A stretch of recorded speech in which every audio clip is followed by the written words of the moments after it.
Jai Hind. I, Under Officer Rohit Kumar from People's University, 1MP CTR, Bhopal Group, Madhya Pradesh and Chhattisgarh Directorate. NCC as an elective subject. Yes, NCC as an elective subject. इस video के माध्यम से हम ये समझेंगे कि कैसे NCC को as an elective subject college में और यूनिवर्सिटी में लाया जा सकता है या फिर इंट्रोड्यूस किया जा सकता है। जो एनसीसी होती है वो अभी एक एक्स्ट्रा करिकुलर एक्टिविटीज के रूप में प्रेजेंट है इंडिया में। अभी एक्स्ट्रा करिकुलर एक्टिविटीज क्या होती है इसको हम आगे देखेंगे। जो हमारे कॉलेज के और यूनिवर्सिटी जो कोर्स होते हैं उसके साथ हमें अब जो है एनसीसी को इंट्रोड्यूस करने की तैयारी चल रही है। जो एनसीसी है, जो यूजीसी है, यूनिवर्सिटी ग्रांट कमीशन, उसने परमिशन पास कर दी है कि एनसीसी को अब एज ए इलेक्टिव सब्जेक्ट के फॉर्म में इंप्लीमेंट किया जा सकता है। तो कॉलेज में जो भी इवेंट होते हैं, जो एक्टिविटीज होती हैं, या तो वो कैरिकुलर एक्टिविटीज होती हैं या फिर एक्स्ट्रा कैरिकुलर एक्टिविटीज होती हैं। अब हम समझते हैं कि कैरिकुलर एक्टिविटीज होती क्या है। कैरिकुलर एक्टिविटीज ऐसी एक्टिविटीज होती है जिसका की जो ताल्लुक हो या फिर हो सकता है जो रिलेशन होती है वो हमारे एकेडमिक्स होती है।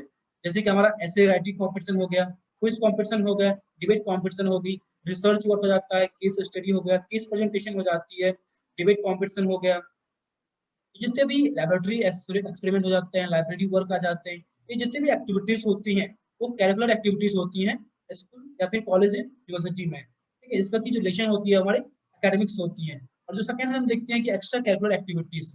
एक्स्ट्रा कैरिकुलर एक्टिविटीज क्या होता है कि वो ऐसे एक्टिविटीज होते हैं जिसका की रिलेशनशिप होता है, जो रिलेशन होता है वो हमारे एकेडमिक्स से नहीं होता है। ठीक है, इसका कोई भी इम्पैक्ट हमारे मतलब जो भी इसका हम कितने भी अच्छा करें इसका इम्पैक्ट जो है हमारे एकेडमिक्स पे नहीं पड़ेगा। तो ऐसे जितने भी एक्टिविटीज होते हैं उसे एक्स्ट्रा कैरिकुलर एक्टिविटीज करते हैं। इसमें हम देखेंगे क्या क्या हो जाएगा। सिंगिंग हो जाते हैं, आर्ट एंड क्राफ्ट हो जाएगा आपका, स्पोर्ट्स आ जाते हैं, डांसिंग आ जाएगी, ठीक है, पोइट्री आ जाएगी। और अभी एट ए टाइम पे एनसीसी जो है एक एक्स्ट्रा कैरिकुलर एक्टिविटीज के फॉर्म में इंडिया में प्रेजेंट है। ठीक है, तो जो अभी नई एजुकेशन पॉलिसी आई है, नेशनल एजुकेशन पॉलिसी 2020 आई, उसके अकॉर्डिंग क्या किया गया, जब जो यूजीसी है, यूनिवर्सिटी ग्रांट कमीशन, 15 अप्रैल को हमारे इंडिया में जितने भी यूनिवर्सिटीज कॉलेज हैं जहां पहले से एनसीसी की सब यूनिट्स रही है, जहां भी मतलब एनसीसी चल रही है, स्टूडेंट को ट्रेनिंग दिया जा रहा है, उन्हें एक लेटर पास किया है कि साहित्य भी एनसीसी को एज ए इलेक्टिव सब्जेक्ट आप अपने यूनिवर्सिटी में कॉलेज में इंट्रोड्यूस करें।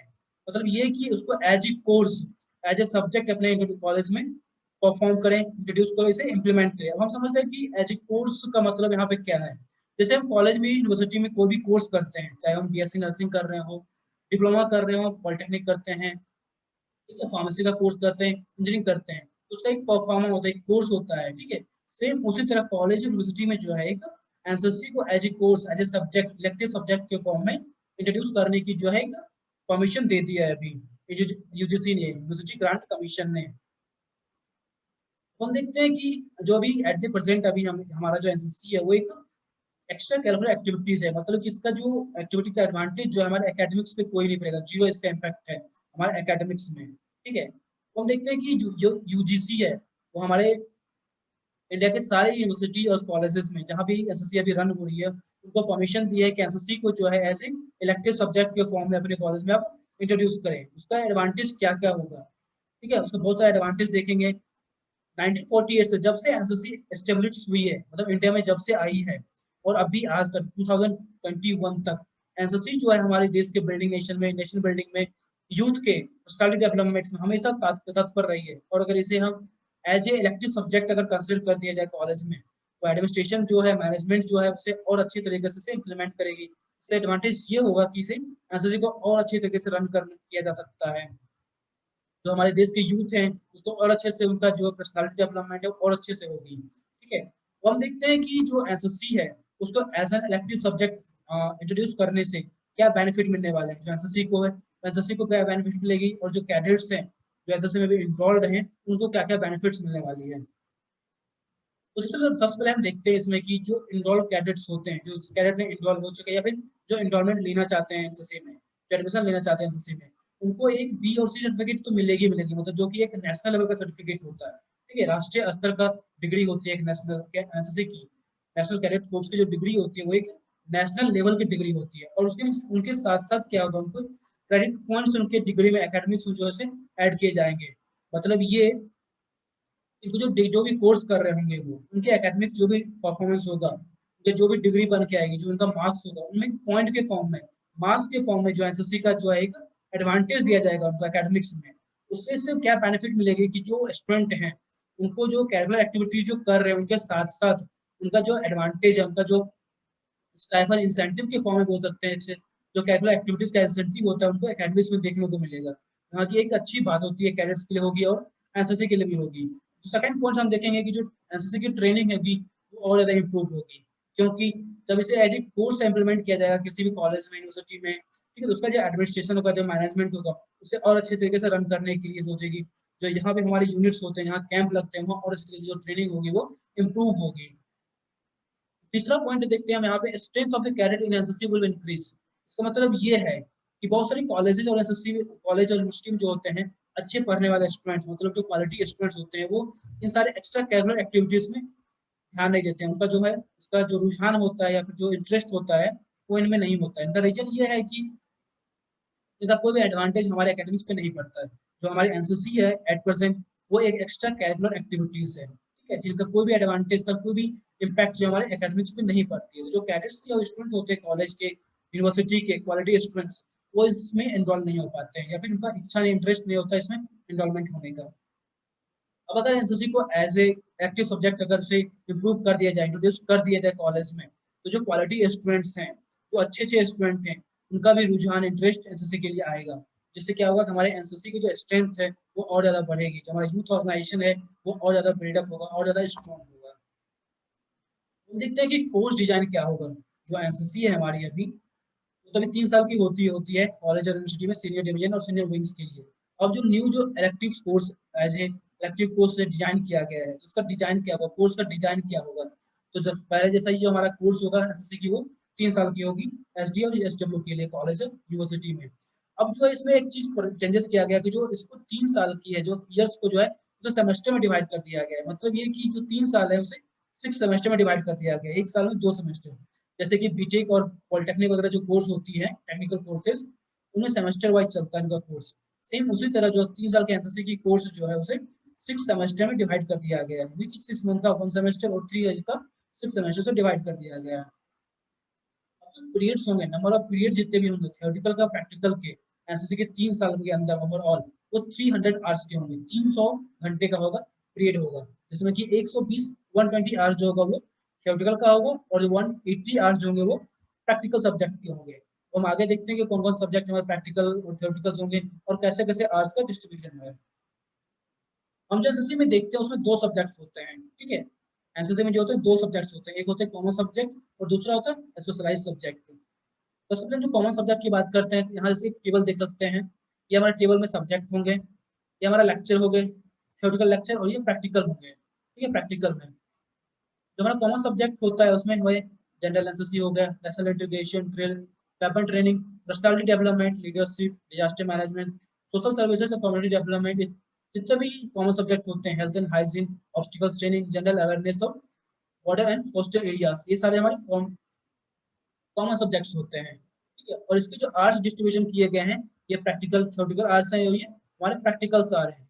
तो टोटल थ्योरेटिकल आर्ट्स होते हैं कॉमन सब्जेक्ट के, वो होते हैं 82 आवर्स, यानी कि 82 घंटे जो होते हैं वो थ्योरेटिकल आवर्स होते हैं कॉमन सब्जेक्ट के, और 120 आवर्स जो होता है प्रैक्टिकल सब्जेक्ट होता है कॉमन सब्जेक्ट का। टोटल कितने हो गए 210 आवर्स, 210 आवर्स, 210 आवर्स, मतलब कि 210 घंटे जो हो गए हमारे कॉमन सब्जेक्ट के, प्रैक्टिकल के और थ्योरेटिकल आवर्स।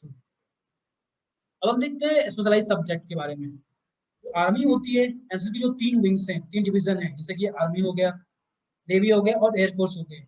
तीनों के जो स्पेशलाइज सब्जेक्ट होते हैं वो डिफरेंट डिफरेंट होते हैं। तो आज हम इस वीडियो में देखेंगे कि आर्मी के, क्योंकि मैं आर्मी से हूँ तो इसलिए मैं आर्मी के बारे में देखूंगा कि हाँ आर्मी की जो स्पेशलाइज सब्जेक्ट कौन कौन से हैं, उसके लिए कितने आर्ट्स प्रैक्टिकल के लिए और थियोरेटिकल के लिए डिस्ट्रीब्यूट किया गया है, अलॉट किया गया है। और स्पेशलाइज सब्जेक्ट में हम क्या क्या देखते हैं, आर्म फोर्सेस हो गए हमारे, map reading, communication, infantry weapons, field craft और बैटल क्राफ्ट और मिलिट्री हिस्ट्री, ये सारे जो 6 सब्जेक्ट हैं हमारे स्पेशलाइज सब्जेक्ट में आते हैं। और इनके लिए जो पॉइंट्स अलॉटेड, आर्ट्स अलॉटेड किया गया है थ्योरेटिकल आर्ट्स के लिए और प्रैक्टिकल आर्ट्स के लिए। टोटल जो हमारे स्पेशलाइज सब्जेक्ट के लिए आर्ट्स डिवाइडेड किए गए, अलॉट किए गए हैं वो 90 आर्ट्स, ठीक है। 90 घंटे जो हमारे स्पेशलाइज सब्जेक्ट के लिए अलॉटेड किया गया है, जिसमें कि 38 आर्ट जो होंगे वो थ्योरेटिकल सब्जेक्ट के होंगे, और जो 52 आवर्स जो होंगे वो प्रैक्टिकल के लिए होंगे। टोटल जो हमारे होते हैं 90 आवर्स होते हैं, और जो कॉमर्स सब्जेक्ट के लिए आर अलॉट किया गया था वो कितना था 210 आवर्स, टोटल 300 आवर्स जो हमारे एसएससी जो अभी परफॉर्मेंस कोर्स डिजाइन किया गया उसमें 300 टोटल आवर्स उसमें डिजाइन किया गया है, जिसमें कि 210 जो है वो कॉमर्स सब्जेक्ट के लिए और जो 90 आवर्स हैं वो स्पेशलाइज सब्जेक्ट के लिए डिवाइड किया गया है। अब हम देखते हैं जो हमारा एसएससी का जो डिजाइन किया गया है, ठीक है, सेमेस्टर वाइज, और इस जो इलेक्टिव सब्जेक्ट जिसमें बात हम कर रहे हैं उसमें हमें एक पॉइंट्स में देखने के टर्म जो आया था हमारा क्रेडिट पॉइंट्स। अभी क्रेडिट पॉइंट को हम समझते हैं कि पहले होता है क्या क्रेडिट पॉइंट्स। क्रेडिट पॉइंट हमारा उसी तरह ऐसा होता है हम एग्जाम देते हैं मार्क्स मिलता है, सेम एज जब हम एसएससी कंप्लीट करेंगे हमें क्रेडिट पॉइंट जो अलॉटेड किए गए करेंगे होगा वो क्रेडिट पॉइंट होगा, जो कि 24 पॉइंट्स के लिए हमें दिया गया। पूरे एसएससी के 3 साल के जो कोर्स होते हैं उसमें 24 पॉइंट जो है उसमें सेटअप किया गया उसके पूरे कोर्स को, ठीक है। उसमें सबसे पहले हम देखते हैं कि जो फर्स्ट सेमेस्टर होता है, जो फर्स्ट सेमेस्टर होंगे तो फर्स्ट सेमेस्टर में जो है थ्योरेटिकल के लिए हमें 1 पॉइंट मिलेंगे और प्रैक्टिकल के लिए हमें 1 पॉइंट मिलेंगे, टोटल 2 पॉइंट मिलेंगे हमें फर्स्ट सेमेस्टर में। और एसएससी के 6 सेमेस्टर हैं, सब क्या 12वीं बार से दिखते हैं। जो सेकंड सेमेस्टर हमारा है उसमें भी हमें प्रैक्टिकल और थ्योरेटिकल के लिए 1 पॉइंट मिलेंगे। जब हम पूरा कंप्लीट 100% अपना थ्योरेटिकल क्लास और प्रैक्टिकल क्लास का अटेंड करेंगे तो हमें 1 पॉइंट थ्योरेटिकल के लिए और 1 पॉइंट प्रैक्टिकल के लिए हमें मिलेगा, टोटल 2 पॉइंट्स मिलेंगे। थर्ड सेमेस्टर मतलब कि आप सेकंड ईयर में आ चुके हैं, जब आप सेकंड ईयर में आते हैं तो आपको सेकंड ईयर के पेपर लिखने के लिए यानी कि पी सर्टिफिकेट के एग्जाम लिखने के लिए आपको कम से कम एक कैंप करना जरूरी होता है, मतलब तभी आप एलिजिबल होते हैं एग्जाम के लिए जब तक आप एक कैंप नहीं कर सके। और उस कैंप में जो होता है 5 पॉइंट अलॉटेड होते हैं, ठीक है। तो लेते हैं प्रैक्टिकल सब्जेक्ट, जो हमारा थ्योरेटिकल सब्जेक्ट है, जितने भी सेकंड थर्ड सेमेस्टर के जितने भी सब्जेक्ट होंगे थ्योरेटिकल सब्जेक्ट उसके लिए हमें 1 पॉइंट मिलेगा और प्रैक्टिकल सब्जेक्ट के लिए भी जो हमें 1 पॉइंट मिलेंगे। और जो कैंप हमारा है थर्ड सेकंड ईयर में उसके लिए हमें 5 पॉइंट्स मिलेंगे। टोटल जो थर्ड सेमेस्टर का पॉइंट होगा वो 7 पॉइंट्स होंगे।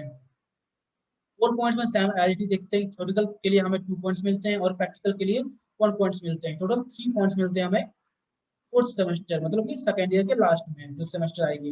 अब हम बात करते हैं फिफ्थ सेमेस्टर यानी कि थर्ड ईयर्स के लिए। थर्ड ईयर के फिफ्थ सेमेस्टर में भी हमें 1 पॉइंट थ्योरेटिकल के लिए और 1 पॉइंट जो हमें प्रैक्टिकल के लिए मिलेंगे। और कैंप यानी कि थर्ड ईयर में भी आपको एटलीस्ट एक कैंप करना पड़ता है, जैसे कि अभी भी चल रही है। तो आपको सेकंड ईयर के लिए यानी कि बी सर्टिफिकेट एग्जाम के लिए और सी सर्टिफिकेट एग्जाम के लिए मिनिमम 1 कैंप करना जरूरी होता है, तभी आप जाके बी और सी सर्टिफिकेट के एग्जाम के लिए एलिजिबल होते हैं। जो थर्ड ईयर का कैंप होता है, फिफ्थ सेमेस्टर वाला कैंप होता है, उसमें हमें 5 पॉइंट्स मिलते हैं। टोटल 7 पॉइंट्स हमें फिफ्थ सेमेस्टर में मिलते हैं। और जो सिक्स सेमेस्टर होती है, जो लास्ट सेमेस्टर होता है, उसमें हमें 2 पॉइंट्स थ्योरेटिकल के लिए और 1 पॉइंट हमें प्रैक्टिकल के लिए मिलता है। टोटल 3 पॉइंट्स होते हैं। अगर इसको हम ओवरऑल देखें, जो सेमेस्टर टोटल सेमेस्टर का जो 8 पॉइंट्स होती है वो हमें थ्योरेटिकल के लिए दिया जाता है, जो 6 पॉइंट्स होते हैं हमें प्रैक्टिकल के लिए दिया जाता है, और जो 10 पॉइंट्स होते हैं वो हमें कैंप के लिए दिया जाता है एसएससी के फर्स्ट से लेकर थर्ड ईयर तक। तो टोटल जो कितने हो जाते हैं 24 पॉइंट्स होते हैं। ये अब आपके ऊपर डिपेंड है कि आप 24 में से कितना आउट ऑफ ले पाते हैं, 20, 23, 22, 24/24। ये आपके अटेंडेंस के ऊपर डिपेंड करेगा कि आपने कितने क्लासेस अटेंड किए, कितने प्रैक्टिकल क्लासेस अटेंड किए, आपने कैंप कितने अच्छे से किया है, अब इसके ऊपर डिपेंड करेगा।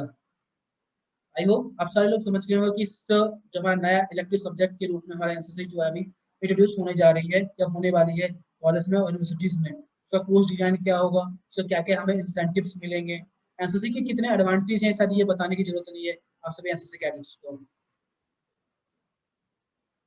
जय हिंद, थैंक यू।